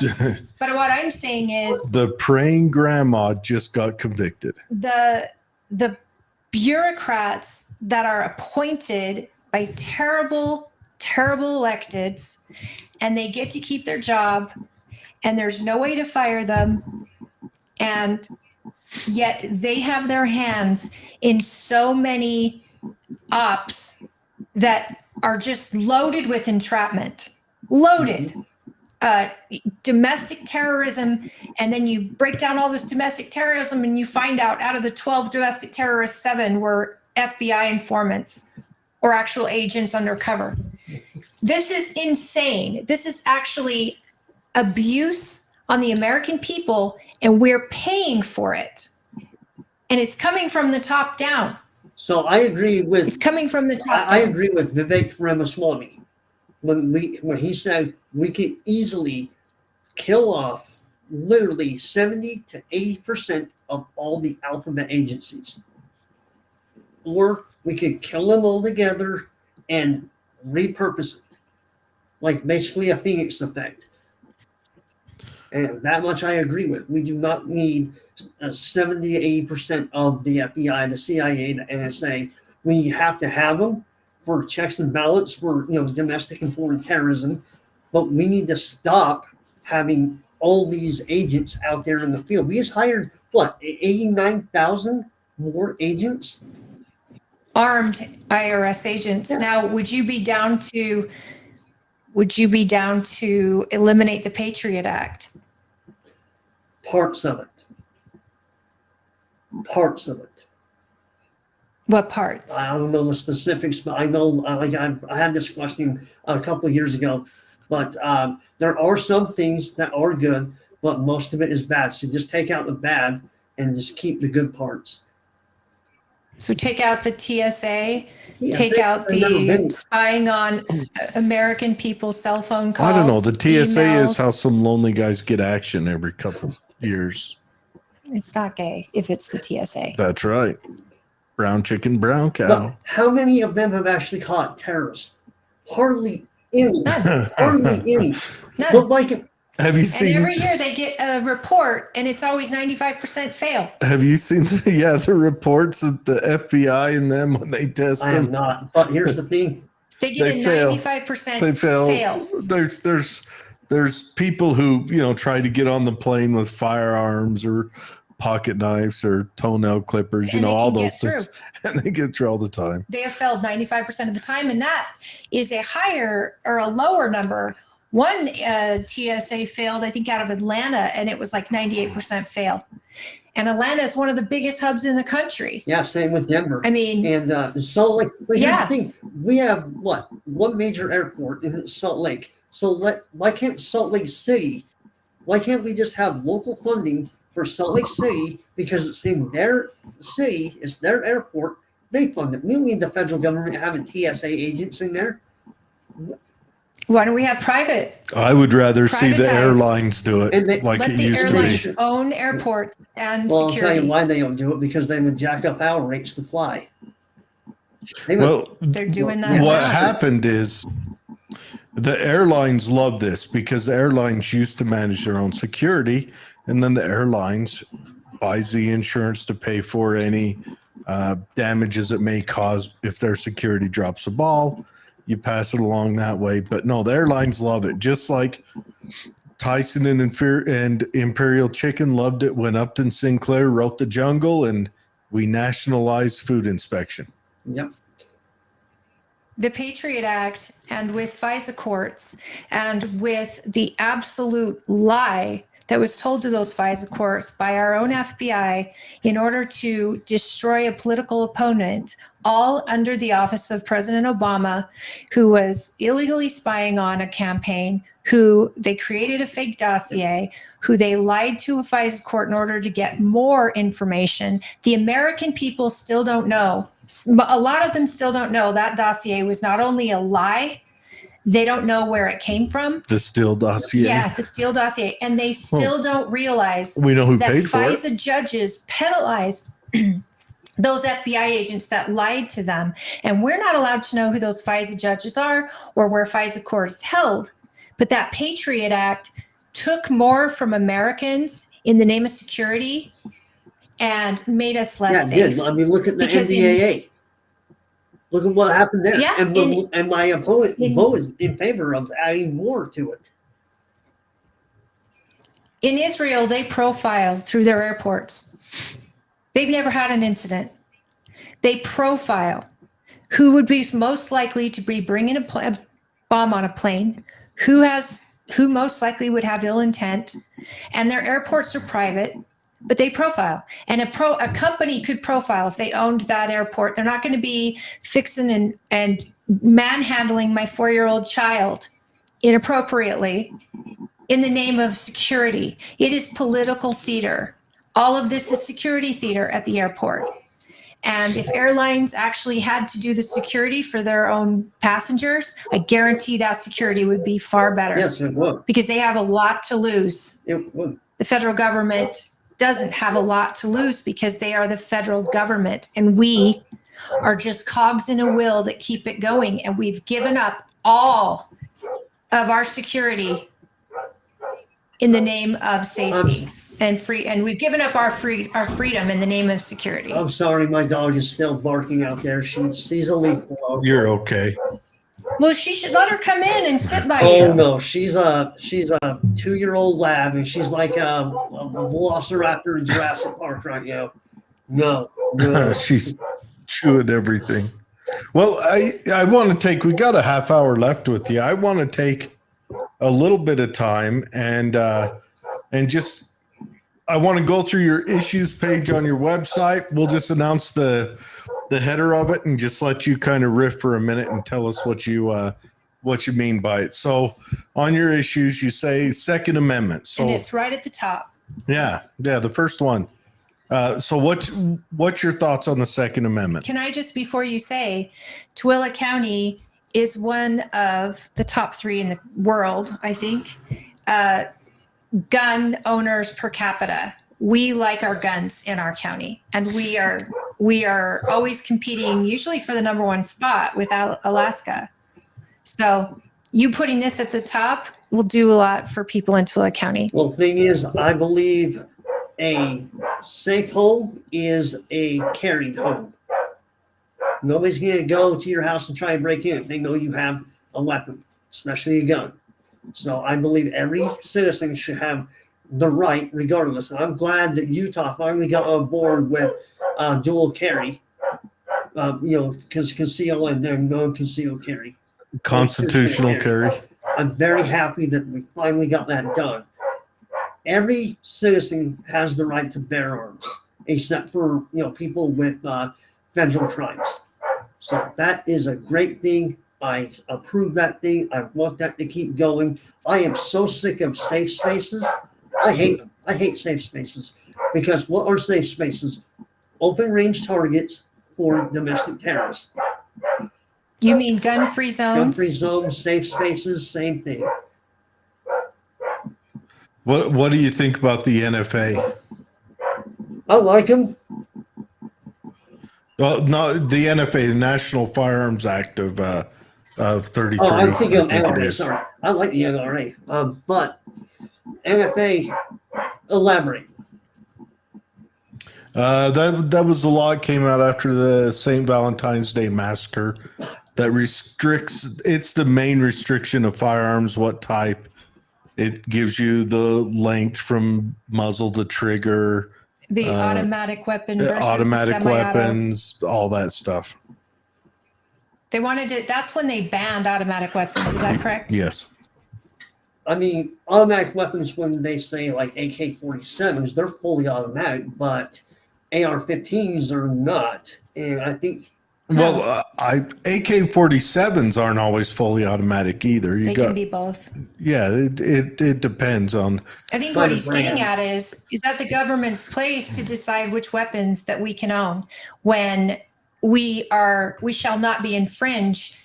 We should be able to have the same weapons as our military or as a competitor's military if we see that that's important to us.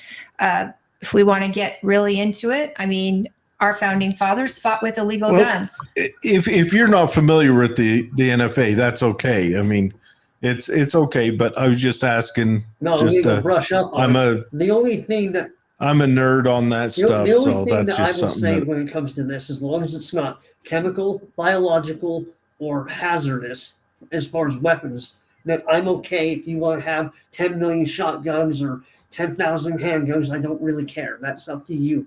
That is your right as a U.S. citizen, and I approve of that.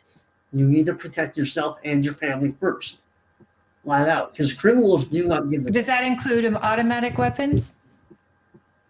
Sure. Yes. All right, Well, good. I can agree with the biological how about stuff. hand grenades?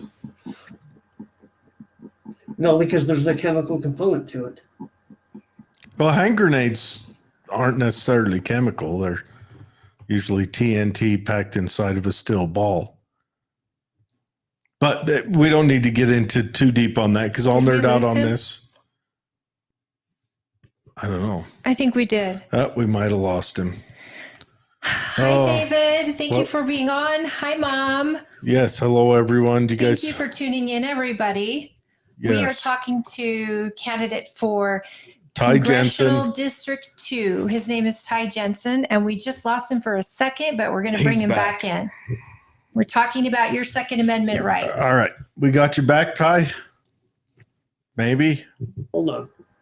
He jumped back. Oh, there he is. Nope. We're teasing. We're just Who do we have on at 4, which is going to be in just a half hour? Camille. I'm so excited. We have the state school board candidate coming up at 4 p.m., and that's Camille Knutson. So please All stay right. tuned. One stay more with try. us. Right now, we're talking to The Ty. dog's eating his phone line out in the yard. I guarantee it.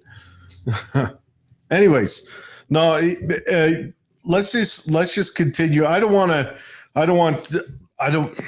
know most people aren't as into the gun culture and history as I am, so it's rather unfair for me to pin people against the wall with I it. have a 380. I have a 9mm. I have a AR-15. I have a 12 gauge. I'm good. So yes, I'm 100% Yeah. on that. Yeah,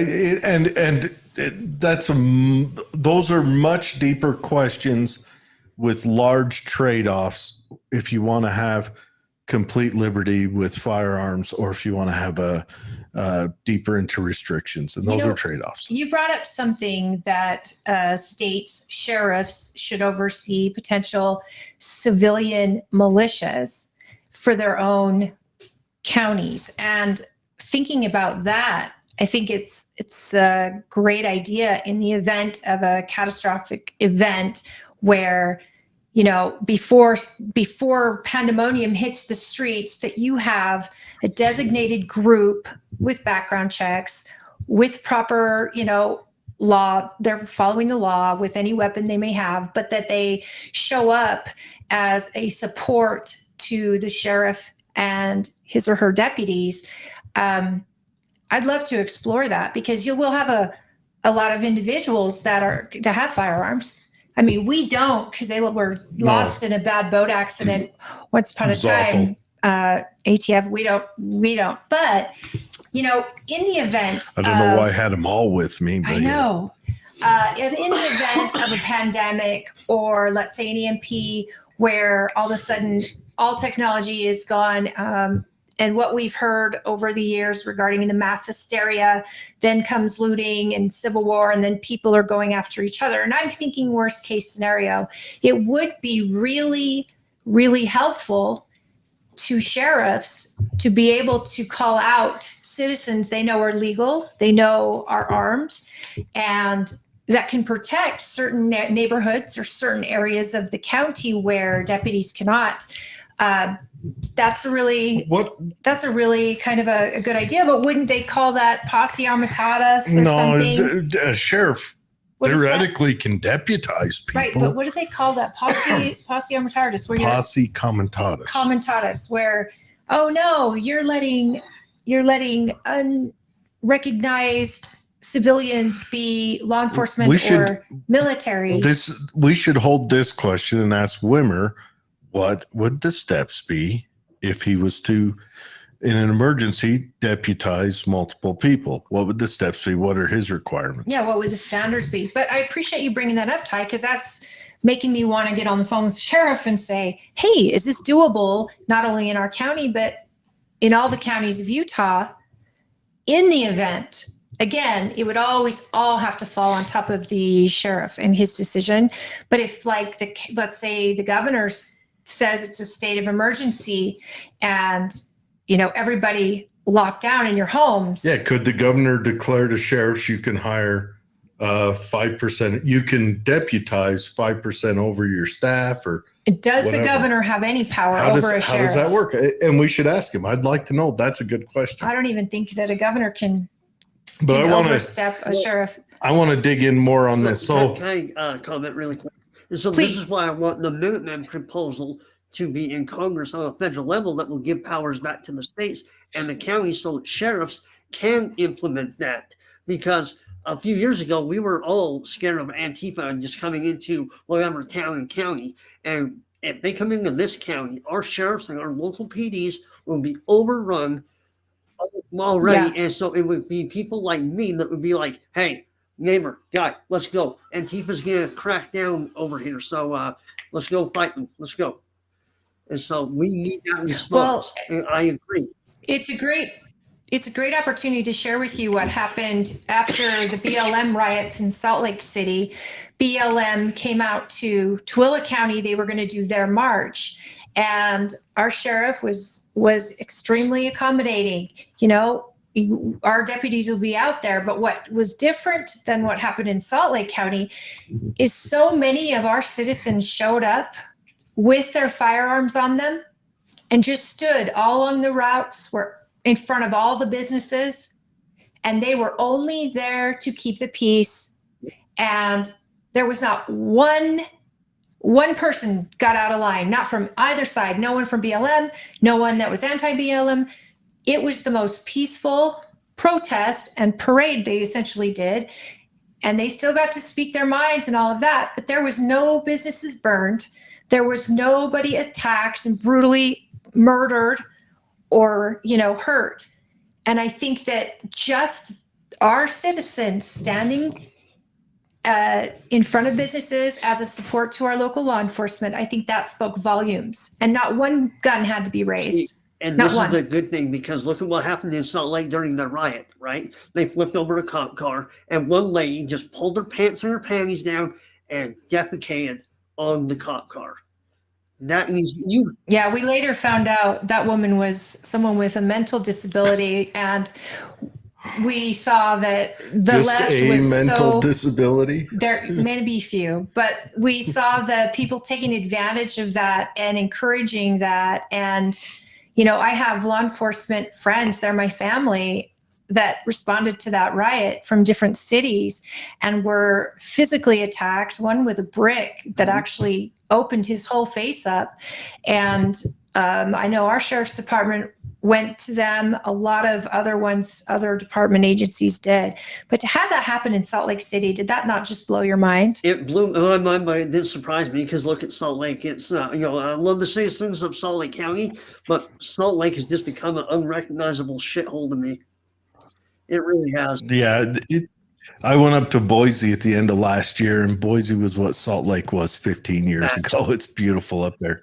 But let's go through a few more of these before we have to cut you loose. So you mentioned abortion in here. Just give us your quick on what your proposals on abortion. Abortion is very personal with me. So my mom wanted to keep me, and obviously here I am. A lot of my family wanted me to be unalived in the womb, or what was that? Not late term abortion. It's the cry abortion, where the doctors will take you, put you in another room, and you'll just basically cry to death. That's it. A lot of my family, and they don't like me to ever say this, but I don't have any ties with them anyway, so I don't really care. But I am 100% against abortion unless of the three things that are listed there: rape, incest, or the health of the mother and or child. That should be the only exceptions. The only exceptions. Otherwise, I believe in preventative maintenance, condoms, IUDs, anything along with preventative measures. Absolutely. That's the pro-choice side of me without being pro-choice. That's just common sense. Preventative, or if you're going to get pregnant and the baby's fine, you're fine, have the baby. Adoption should be a lot less monetized than it is. I mean, it costs a lot to adopt a child. And we need to overhaul those laws so that kids aren't going foster care to foster care or adoption agencies. So we need to overhaul that especially. But as far as pro-life, I'm 100%. Well, here's something I'd like to bring up. One, when you're doing your website tonight, you have a grammatical error in incest is spelled I wrong. do. We can cover all that after. But I do want to say that we have those preventative things like the morning after pill for women who are raped, for children of incest. Yes, I could see that. But at the same time, I'm so pro-life because I do believe it is a baby in there and it's an innocent life. And so I think that I don't think God makes mistakes. And my hope is that every child will get an opportunity to live. Why was your family questioning your viability as a fetus? Because my mom had severe epilepsy. She had grand mal seizures her whole life. And so they didn't want something to happen to her than it would happen to me. They didn't think that she can take care of me at all. And so, I yeah, see. there's that component to it. Wow. I mean, that's a personal story that, I mean, here you are. And 42 years later, what a beautiful here we are. life you've made. Yeah. Yeah, that's heavy. And then you say pro-choice issue side. I think I don't even think you're pro-choice if you believe in preventative measures. I mean, you're basically pro-choice as like prevention only. Right. You're basically telling people pro-choice to get it on and not make mistakes. But you're actually saying in this sentence, which is how I read it, the accountability is on you. Mm-hmm. Because there's so many ways to prevent pregnancy. And if you aren't doing that, then surprise, you're pregnant. It should never be a surprise, right? And if you are pregnant, then be accountable, but don't punish a baby that had no say. Exactly.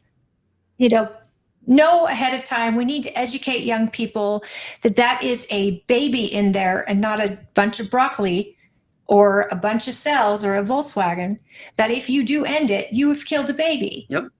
And so we start by educating our young people on the value of life, the importance of every individual spirit, and how you need to protect yourself from having a baby if you're not prepared. And we also need to talk about the groups out there, not the Planned Parenthoods, but the groups that are actually assisting women who may get an abortion, but because they don't feel they have a support or because of this reason or that reason, we need to be hyping up those groups. I don't mean with federal dollars, but us as Americans who believe in the right to life, the groups that not only get childcare options for this mother, but diapers and things this mother may need, or assistance in adoption if this woman needs it, assistance carried on way past the baby, because that's what we get accused of by the left all the time.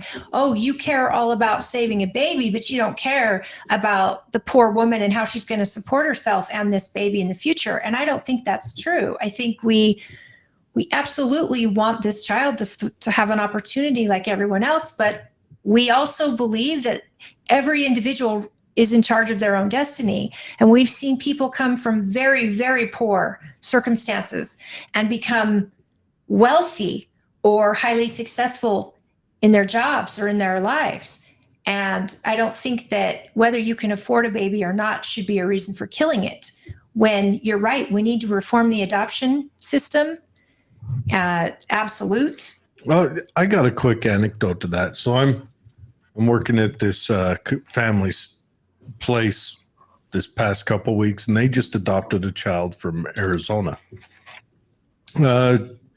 Without getting too much into any information, but the child was born with some issues, humana. And the Arizona paperwork went through really fast.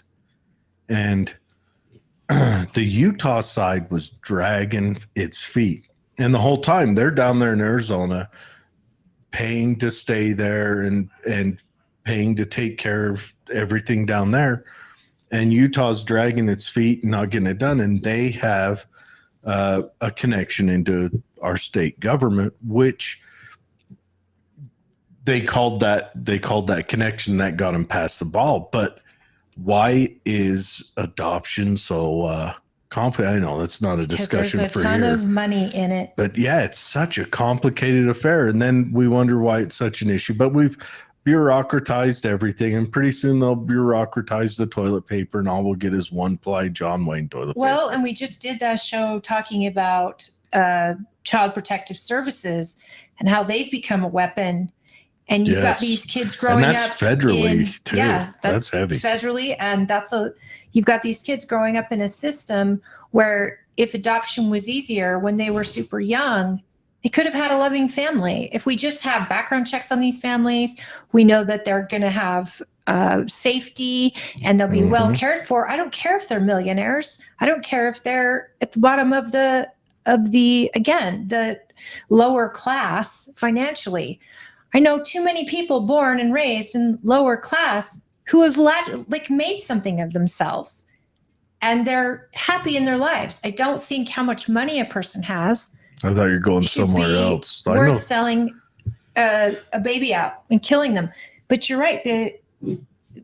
The system is broken, and it's $40,000 to adopt a healthy white child. I mean, that should give us all pause. A child's a child. 40 grand. And see, Yeah. you just said, for white child. And for me, a kid is a kid, a human is a human. I Right. hate this whole race bait bullshit. Like, just who cares if they're black, white, Indian, whatever? Who cares?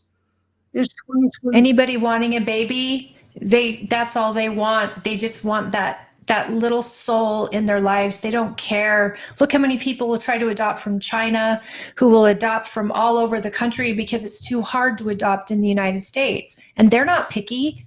They're not asking for, I want a blonde hair, blue-eyed white child. No, they're saying, I want a child. Right. And these things get in the way of that. So I'm sorry to get you strung on that, but that again is bureaucracy's gone wrong and getting in the way of their own selves. Here they are not helping and funding the adoption process so that it's far easier to do for good people. Instead, they're funding the people that take your children away. They're putting a lot of money into the bureaucrats that decide the fate of your family, hospitals that are allowed to kidnap your child and keep them because they know better than the parent. I mean, we are seeing so much corruption.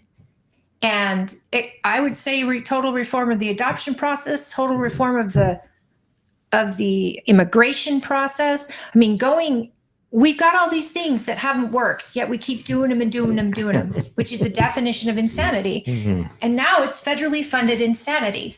Yep. You're going to be a congressman. You're going to have the purse strings. And the only thing you can do for Utah is, it's very small. You're doing it for all of the United States with your decisions. Right. And so to reform these type of programs, you've got to be on top of it and you've got to get, common ground from other people, have to see the importance. And the way you do that is by listening. You have to listen to the people. A lot of Congress does not do that. You don't say. Throwing the softball across the plate there. It's true. Anyways, we got 7 minutes left. Just give us your last elevator speech, what you're going to do for the populace. Why you're the best person for this job. Like I've said for weeks now, I never wanted to be in politics. Politics came, got into my life, turned it upside down. I never wanted to do it until it forced me to get into this position. This was not something you just go after. Listen, if you're craving power, then you're the wrong damn person. So just for you guys. Did you guys have any other questions on the website? what did we not that. I'm very fast at wrapping up, but if you guys have any other things, I'm curious about your border issues because that's been a hot topic. Okay, and we'll it's the number hit one the- concern of the American people We'll right hit now. the border, but I'm sure we'll have you on again before it's all said and done, and we'll go through the rest. Oh, also on the 11th, we're going to be there, Uh-huh. and we will be talking to each candidate Mm-hmm. on the 11th. So make sure we're in your schedule to come out to Tooele County, and we'll be able to talk more with you. But right now, Democrats and Republicans both feel the border is the number one issue in this election right now. Mm-hmm. And we have a massive problem with that, with this administration. This administration just wants to have the floodgates stay open. Did you guys see that viral video of the migrant surge at one of the borders? I believe it was in Texas or Arizona, but it was like Eagle Pass. a mass of them. And here are these maybe 20, 25 border security people saying, hey, no, get back, get back, get back. And they were just overwhelmed and ran over. They broke the one fence down. And it's not working. We don't have money to keep throwing to other nations when our nation is being depleted and invaded. This is a flat out invasion, and the Democrats are celebrating it. What the hell is there to celebrate? Giving more money to people that didn't come here legally, didn't go through the ports of entry? We got to shut it down.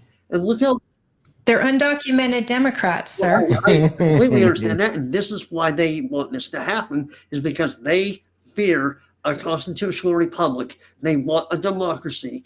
Therefore, they're going to make sure they stay in power forever. And it should not be a one-sided game. And that's why they're doing this. It needs to end. It's bullshit. But here's the thing. We worry about the southern border, right? But all you got to do is fly up to Canada, come in through the north. Or use the Pacific Ocean, use the Atlantic Ocean, or the Gulf Coast. Either way. So we need to make sure all of our border is secure, not just the southern one. So, oh, you can fly in on an airplane and overstay a visa. I went to college at SUU for a year, and there was a lot of international students that were just like, hey, look, my visa expired. And guess what? I'm not going back because I like it here. I get all this free stuff. So kill the entitlements, kill the incentives to come here. That right there will deter a lot of them from coming here. I think that's the key right there is you have to shut off any support given to them. And once you quit giving them support, the ones, if they come here illegally and they're rich or they're competitive and they make their life that way, I have very little heartburn over that. It's when they come here and we have to rent out fancy hotels for them and set up food kitchens and all that. That's when I start having a lot of heartburn. They get a paycheck every month. Yes. They get a home. Our own veterans are homeless in the street, begging for food. Yeah, those New York City videos that have been going viral lately of these young age kids, military age kids. They're sitting here like, I just got out of jail, mother effer, and here's all this stack of cash that I was given. And I'm sitting here like, see that guy right over there? He's actually homeless, and you didn't give it to him, but you're giving it to this criminal. These are criminal aliens. They are not, just migrants and immigrants. They are criminal aliens until they go through the ports of entry and come here legally. Yeah. I concur. All right, everyone. It's Ty Jensen. TyForUtah.com. That's Jensen4Utah.com.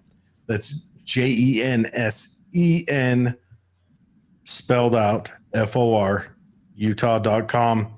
There's a hot link in the show notes. You can just click on that and go check it out. And I have sent the email to you letting you know our upcoming events. I really, really hope you'll be there. And I will stay in touch with you. Now that you just have to send me your phone number, we can stay in touch. And if I'm able to get that debate set up with my co-chairs, we would most likely have it in Davis County and we would represent the northern part of your district. And if you're willing to be in a debate, we're happy to hear that. And we won't do it unless everyone's on board, like I said. But I want to see you out in our county. It means a lot to our citizens to have people show up here. And when you do come out, I will introduce you to our local electeds, and we'll see if you can have a conversation to figure out what Tooele County needs from their congressperson. Absolutely. And I'm already going to say 100% yes to the debate. So if you guys can get that hammered out, if you got to talk to Yemi or Chris Knoll, I believe is the Salt Lake County chair. Yeah. You can reach out to them and say, hey, look, we got at least one. I know Colby would probably most likely do it. I think it would just be Celeste would be the holdout, kind of like how Chris Stewart was the holdout 4 years ago. And so I know me and Colby would be on board. Yeah, and like I said, I am working with Chris and Yemi right now to make it happen. But again, it's it's expensive. It costs money, time, and energy. And all of you are on the trail right now. Are you running signatures and convention or convention only? I signed up to do both, but I said a quick hell no to the signatures because as a state delegate, I was 2 years ago with Mike Lee. As a state delegate, I believe it's a slap in our face when you go get signatures. I understand that what happened with, Celeste and all that stuff that was shotgun through at the 23 convention. That's why people are starting to look at signatures a little bit more. But I view it as I go to my neighborhood caucus. I'm the one who gets elected. It's on me to represent my people at the state convention. If you go get signatures, you slap us in the face.